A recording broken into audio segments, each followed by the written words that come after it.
Assalamualaikum warahmatullahi wabarakatuh. Al-Fatihah. A'udzu billahi minasyaitonir rajim. Bismillahirrahmanirrahim. Alhamdulillahi rabbil alamin. Ar-Rahman. Iyyaka na'budu Shiratal ladzina an'amta 'alaihim.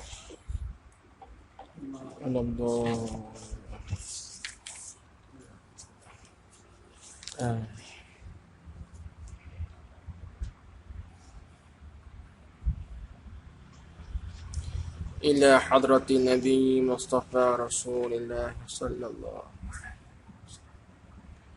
summa ila awliya'inna nasar wal ulama'in 'amilin khususan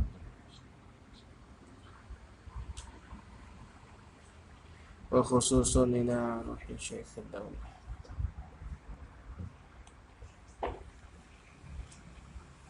wa khususan ila ruhi Imam.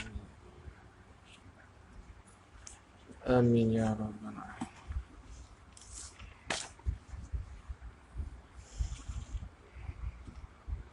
Alhamdulillahi rabbil alamin. Wassalatu wassalam ala rasulil amin. Wa ala alihi wa sahbihi ajma'in. Subhanaka la ilma lana illa ma 'allamtana. Innaka antal alimul hakim. ولا حول ولا قوة إلا بالله العلي العظيم. وقال الشيخ المؤلف رحمه الله تعالى ونفعنا بعلومه في الدارين آمين. Kita sambung muzakarah Kitab Munyatul Musalli pada muka surat 3. Kat ni? Cuba baca sikit.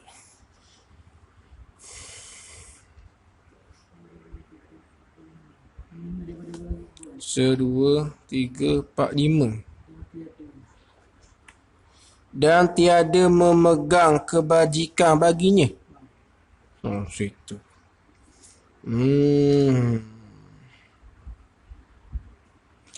Udah jadi mesti tu. Tergantung kena ambil mana ni.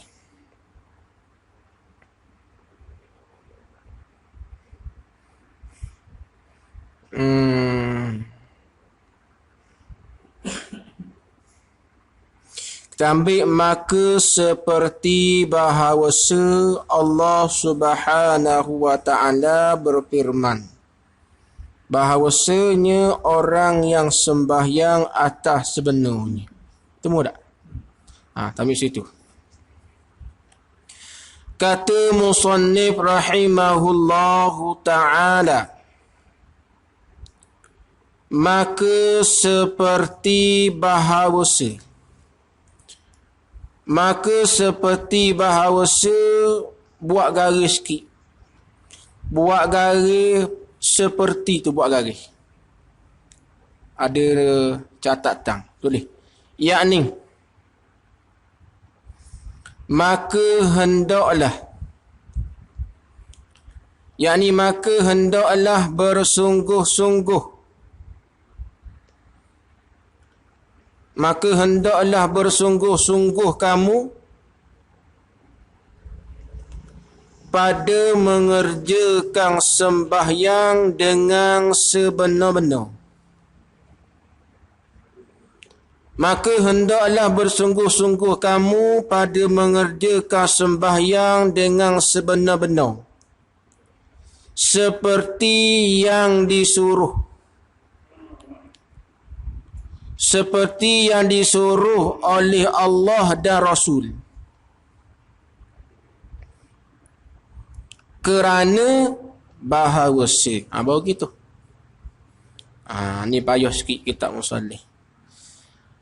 Maka hendaklah bersungguh-sungguh kamu pada mengerjakan sembahyang dengan sebenar-benar, seperti yang disuruh oleh Allah dan Rasul. Kerana bahawasa Allah Subhanahu wa ta'ala berfirman, bahawasanya orang yang sembahyang atas sebenarnya, tiada mereka itu orang yang sembahyang dengan benar. Tu mereka tu. Tiada mereka itu orang yang sembahyang atas benar, tiada daripada yang keluh kesah, tiada termasuk daripada orang yang keluh kesah. Orang yang keluh kesah, orang yang serabut-gerut, kata orang Terengganu. Dan terkejut apabila menyentuhkan. Menyentuh di sini maksudnya menimpa.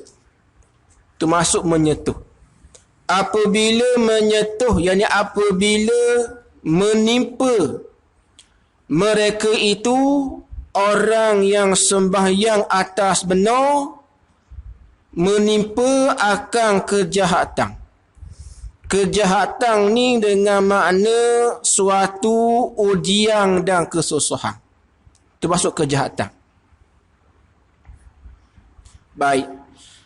Jadi pengarang Syekh Daud Al-Fatani pada sebelum ni, Syekh Daud ada mendatangkan firman Allah Ta'ala, hak dulu nu, illal musallin alladzina hum ala salatihim daimun, hak dulu. Di dalam ayat ni Allah Ta'ala nak cerita asal sifat perangai manusia, yang mana Allah Ta'ala jadikan manusia ni asal sifat perangai jenis keluh kesah. Khuliqal insanu halu'a. Tuhan jadikan manusia ni sifat perangai jenis keluh kesah. Dan apabila Allah Ta'ala timpakan sesuatu kesusahan, apabila Allah Ta'ala uji dengan suatu kesusahan, jenis pesen jazu'ah, jenis rabuk. Tu asal sifat manusia. Dan apabila Tuhan wi senang, Tuhan wi nikmat banyak, maka asal sifat manusia ni dia akan menegah diri daripada buat kebaikan. Melainkan orang yang semayang. Orang semayang atas benar, apabila Tuhan uji dengan suatu kesusahan, tak ada buah serabut perut di hati, tak ada. Tu beza orang semayang dengan tak semayang. Orang yang tidak sembahyang, pagi, petang, malam cari duit, tanpa pedulikan sembahyang, tanpa pedulikan surah masjid, tanpa pedulikan belajar. Apabila Tuhan uji suatu kesusahan, orang pesang ini dia ada buah serabut perut di hati. Ada pun orang semayang lain. Orang semayang bang ni, dia semayang dengan molek, semayang dengan mengaji. Bila Tuhan uji dengan suatu kesusahan, tak ada buah serabut perut di hati, tak ada.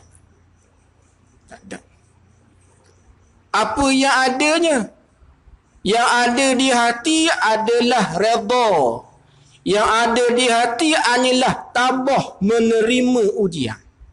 Ni sifat orang semayang.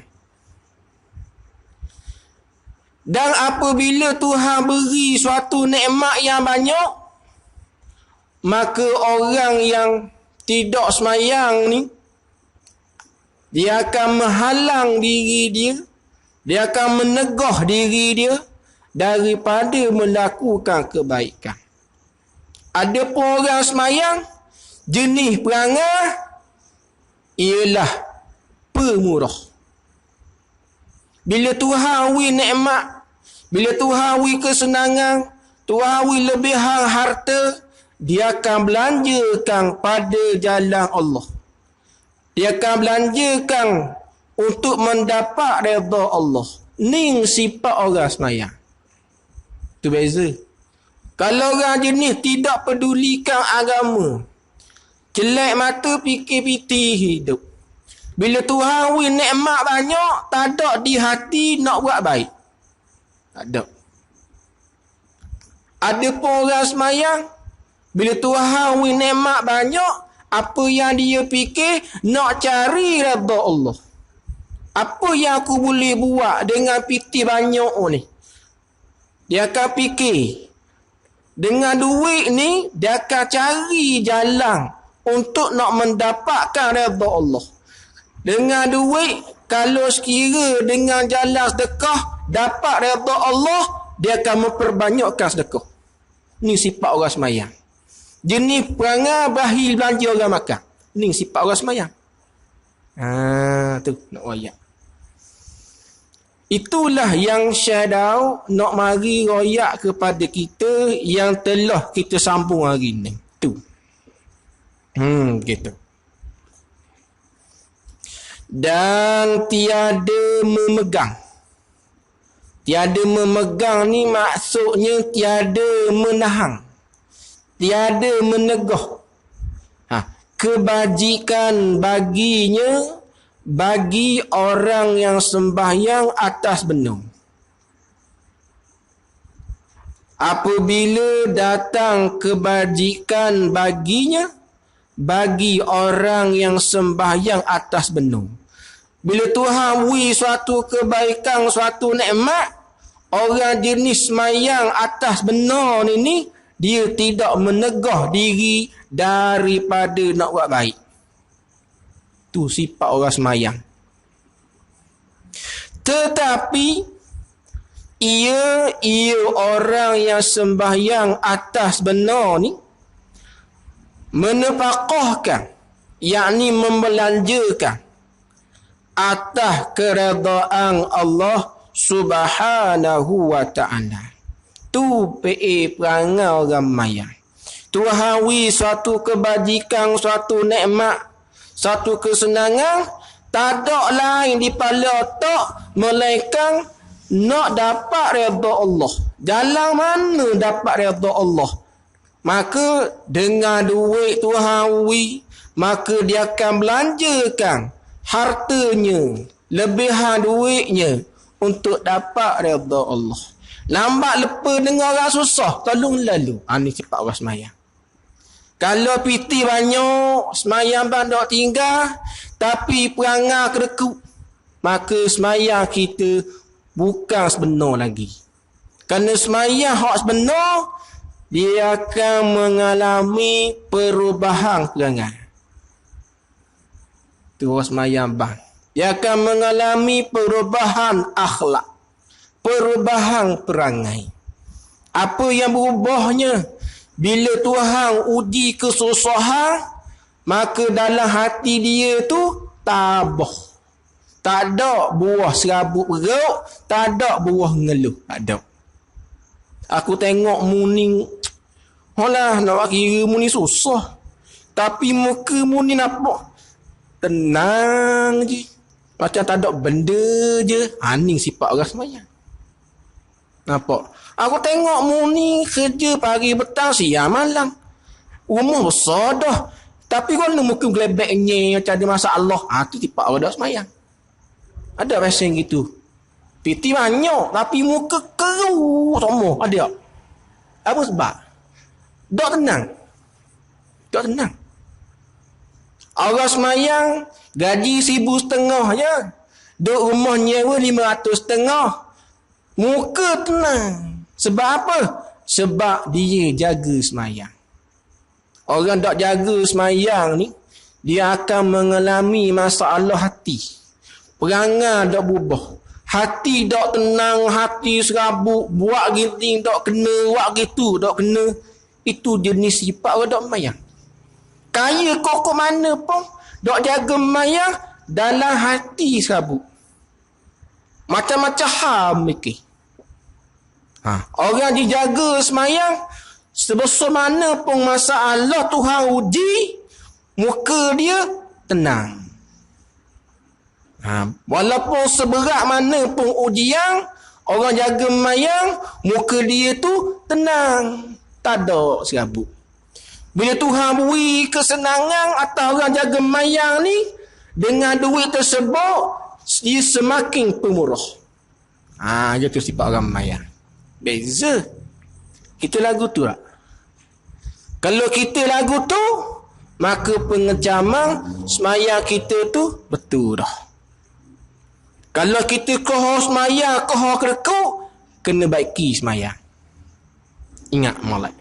Habis itu.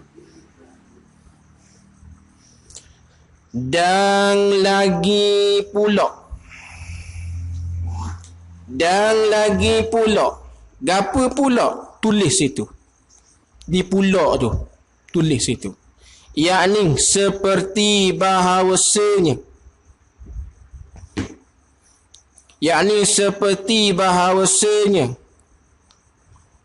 Sembahyang yang sebenar itu menegahkan daripada keluh kesah dan juga terkejut. Itu masuk dan lagi pula. Gapa pula? Seperti bahawasa sembahyang itu, sembahyang yang sebenar tu, menegah daripada keluh kesah dan terkejut. Kerana bahawasanya sembahyang yang sebenarnya itu menegahkan daripada fahsyat.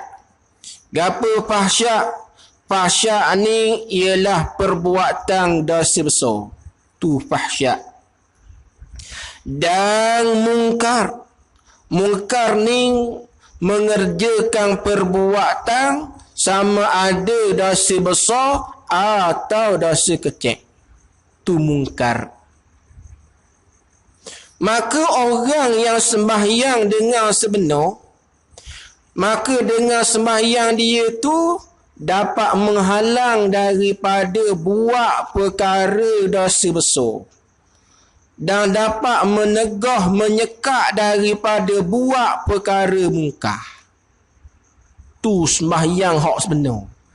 Nak jadi sembahyang yang dapat menegah diri daripada buat dosa besar, nak jadikan sembahyang ni boleh menghalang daripada buat perbuatan mungkar, mestilah sembahyang dibina dengan ilmu.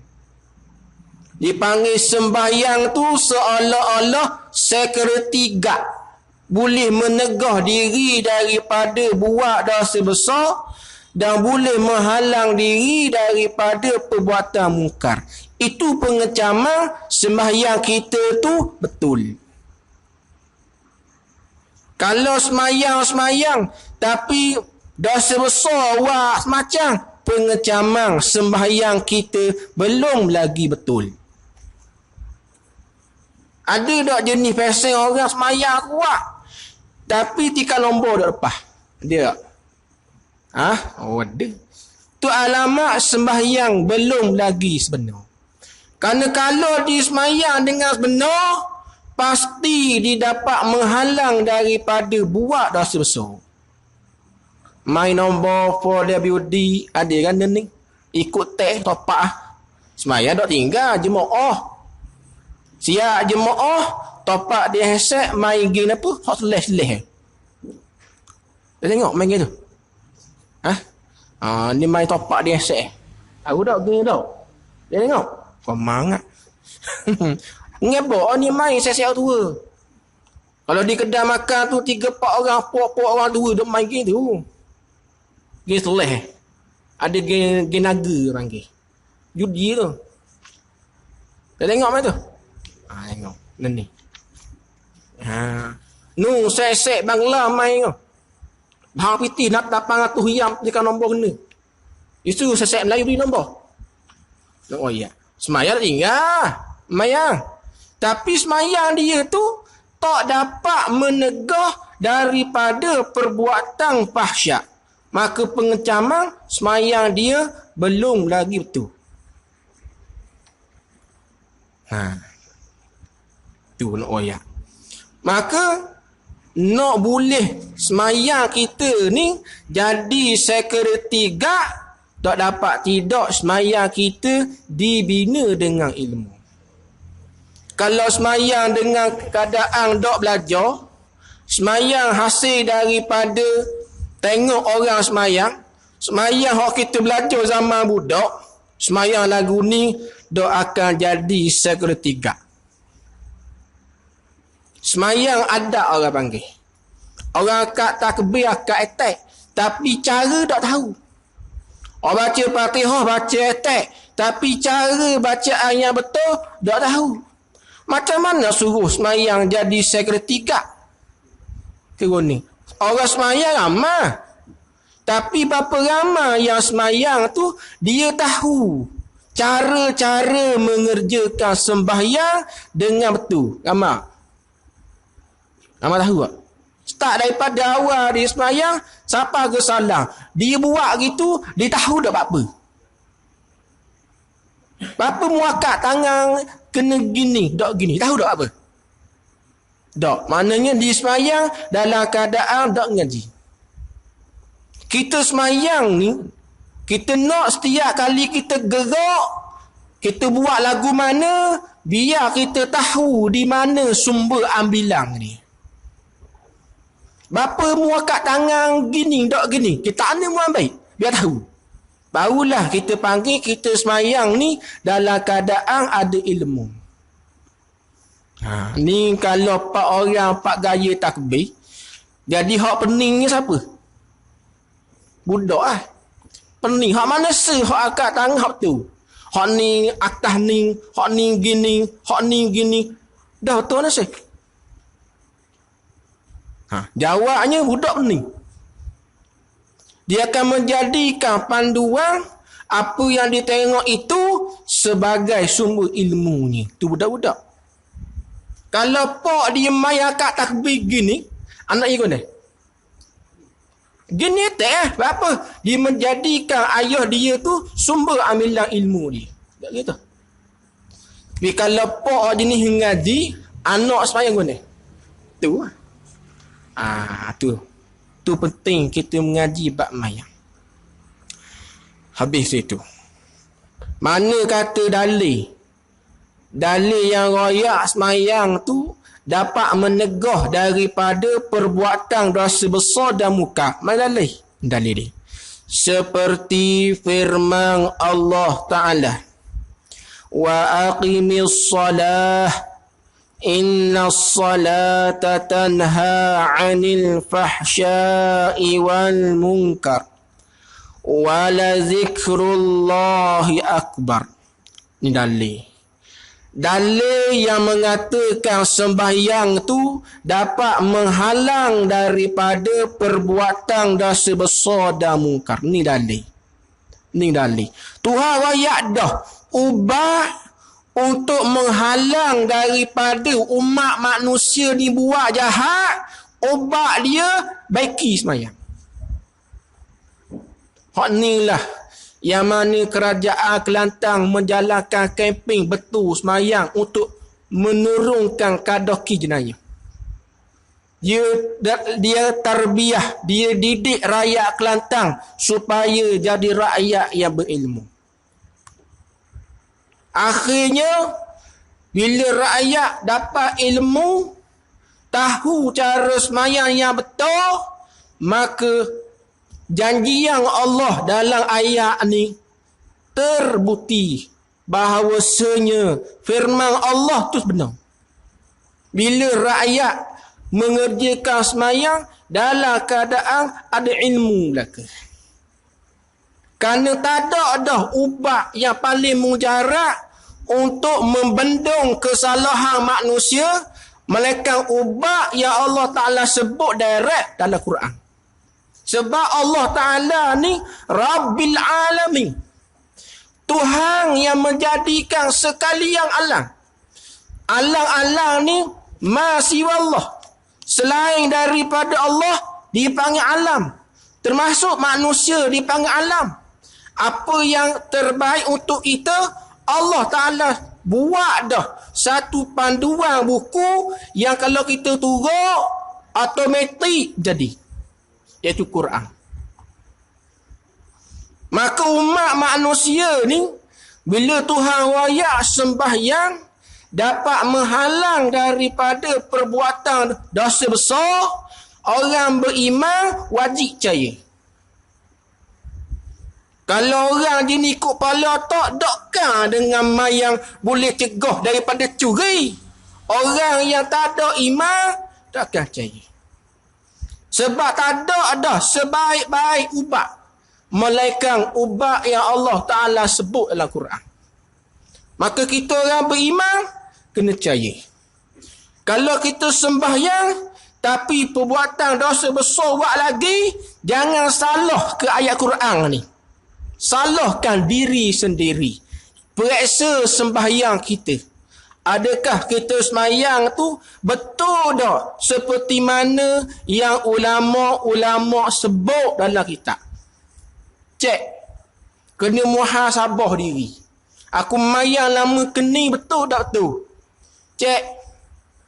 Nak tahu betul tak betul, kena kita dengar orang ngajar bab sembahyang. Kalau kita dengar ngajar bab sembahyang, orang wayak tu tak sama macam kita buat, maka kita perbetulkan apa yang kita buat salah, betul buat comel. Tu faedah dengar. Sebab apa?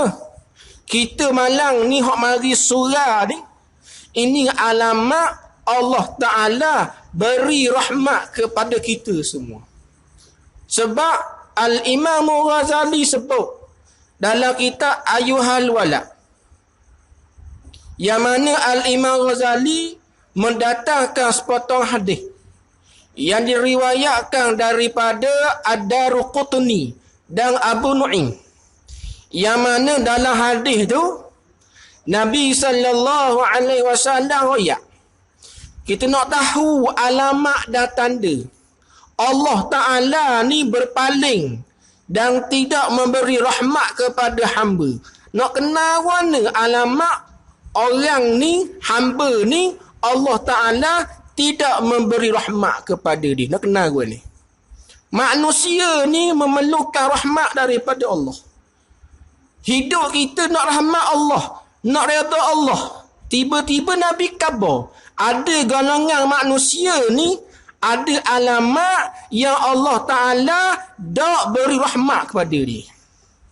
Maka Nabi sebutlah hadis, alamatu i'radillahi 'anil 'abdi, alamat yang menunjuk Allah tidak memberi rahmat daripada hamba.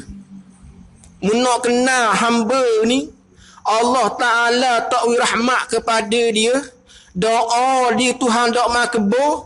Nak kenal istighaluhu bima la yu'nihi, orang ni, hamba ni, dia menyibukkan diri dengan mengerjakan perkara yang tidak memberi manfaat sedikit pun pada akhirat. Pagi, petang, siang, malam tak ada kerja lain. Nak memenuhkan keinginan nafsu, nak sedap nafsu, nak seronok dunia. Siapa pekak mayang badak ngaji dak, sibuk dengan dunia. Ni alamat orang ni Tuhan tak beri rahmat. Ini alamat orang ni doa dia Tuhan tak makbul. Maka kita boleh mari surah dengar orang ngajar, ini alamat Allah beri rahmat kepada kita. Syukur banyak-banyak. Dan Nabi sebuah hadis lagi. Man jawazal arba'in. Barang siapa yang telah melampaui umur 40 ke atas, lam yaghlib khairuhu ala syarrihi. Tidak banyak amal kebaikan daripada amal kejahatan. Cek punya cek banyak jahat pada baik. Umur telah melampaui, menjangkaui 40 ke atas. Leni umur 50 dah. Tapi jenis nak bajai lagi. Rambut nak minyak lagi. Baju nak sok dalam lagi. Duk lepak gerai lagi. Orang panggil. Amal kebaikan sikit. Jahat banyak. Nabi kata, manalah hadis. Falyatajahhaz 'alan nar. Maka hendaklah ready untuk masuk neraka. 40 ke atas ni sepatut kita ni warak dah. Kata orang biar kita ni lekat dah di surga sedih. Tak ada fikir dah nak seronok, tak ada dah. Ni 60 nu gerai lagi main haji.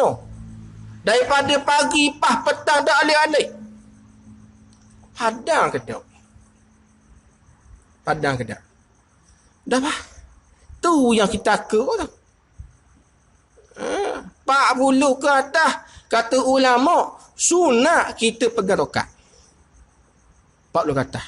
Apa sebab umur 40 ke atas sunat pegang tokat? Supaya jadikan tokat ni sebagai alat peringat bahawasanya kematian kita semakin hampir. Latih. Umur 40 ke atas pegang tokat. Gitu. Tu. Tengok terjemah. Dan dirikan olehmu akan sembahyang. Wa aqimis solah. Dan dirikan olehmu akan sembahyang. Dalam ayat ni jelas Allah Ta'ala perintah suruh sembahyang. Tiba-tiba ada golongan hari ni dah sembahyang. Ada golongan. Dia kata apabila seseorang telah sampai maqam awliya, maqam mahabbatillah, maqam kasih kepada Allah Subhanahu wa Ta'ala, maka diroyak gugur kewajipan semayang. Ini puak sesak. Bila sampai kepada maqam mahabbatillah, martabat kasih telajak ke Tuhan, diroyak gugur kewajipan semayang. Ini golongan sesat. Ada berlaku zaman ni. Dah sah semayang. Sedangkan ayat wa aqimis solah jelas Tuhan perintah suruh semayang. Tiba-tiba tak ada dah semayang. Bila kita sampai kepada martabat mahabbatillah dah sah semayang. Ni jaga-jaga. Jaga-jaga orang panggil. Jangan terpedaya dengan golongan ni. Golongan ni kebanyakannya orang muda-muda ni nak. Konon-konon bertopengkan ilmu hakikat. Maka hakikat yang dibawa oleh orang tersebut terpesong. Nak tahu ilmu hakikat yang salah, kalau syariat tak ada, sesat lalu. Kerana asyari'atu bila haqiqatin atilah. Syariat dengan tak ada hakikat, atilah, kosong. Wal haqiqatu bila syari'atin batilah. Hakikat dengan tak ada syariat, sesat. Syariat hakikat tak boleh cerah langgar. Tiba-tiba nak ambil hakikat, tak ada syariat, sesat lalu. Dah sah mayang-mayang. Nak tengok benda gini, kena mengaji kitab Tuhfatul Zaghibin. Dia ada royak golongan puak-puak yang mengaku dirinya sufi, tetapi termasuk dalam golongan yang sesat. Ada.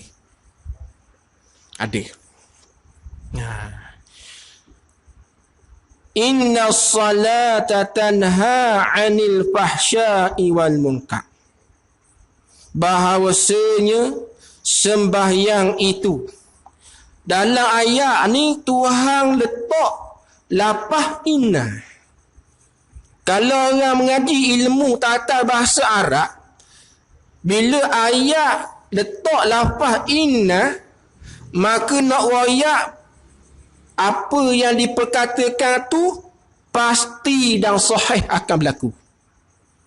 Inna salata, bahawasanya sembahyang itu, tanha 'anil fahsya, menegahkan daripada kejahatan, yakni kejahatan dosa besar. Bila Tuhan kata inna salata, maknanya garanti. Kalau kita semayang dengan sempurna, garanti dapat menegah daripada kejahatan dosa besar. Garanti. Tuhan jamin inna salata. Siapa orang beriman ragu dengan ayat ni, kupu. Orang beriman wajib percaya bahawasanya apa yang Allah Ta'ala firman betul. Sebab tu sunat lepas baca Quran, sunat kita sebut Sadaqallahul Azim. Apa maksud Sadaqallahul Azim? Apa maksud? Maksudnya benarlah firman Allah Subhanahu wa Ta'ala tu. Betul. Itu maksud Sadaqallahul Azim. Batilah apa pun ayat Quran, sudahnya sunat sebut Sadaqallahul Azim. Maksudnya betul apa yang Allah Ta'ala royak. Baik. Wal munkar, dan pekerjaan yang mungkar. Pekerjaan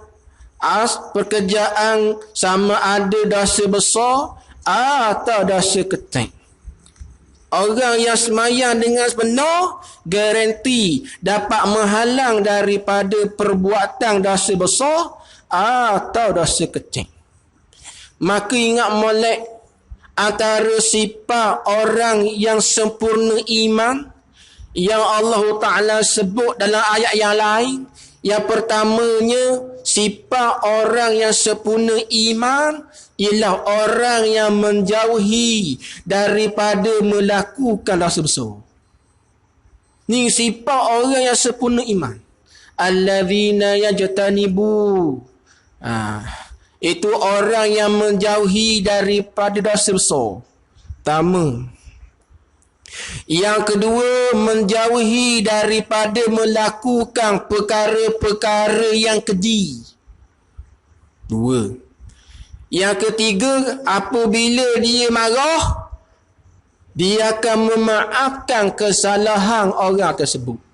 Ini tiga sifat yang Allah Ta'ala sebut dalam ayat yang lain, nak menceritakan berkaitan dengan sifat orang mukmin yang sebenar. Baik, ini dalil yang mengatakan orang yang semayang dengan sebenar pasti dapat menegah daripada perbuatan fahsyat dan munkar. Ini dalil. Habis itu. Oh bang. Oh. Nak bertiman ni. Panjang lagi. Sikit lagi. Dan sungguhnya zikrillah itu terlebih besar. Apa maksud zikrillah terlebih besar? Tulis itu. Yakni mengingati Allah itu terlebih utama dan afdal daripada segala ketaatan yang lain. Itu maksud zikrillah itu terlebih besar. Itu maksud mengingati Allah itu terlebih utama dan afdal daripada ketaatan yang lain. Habis itu.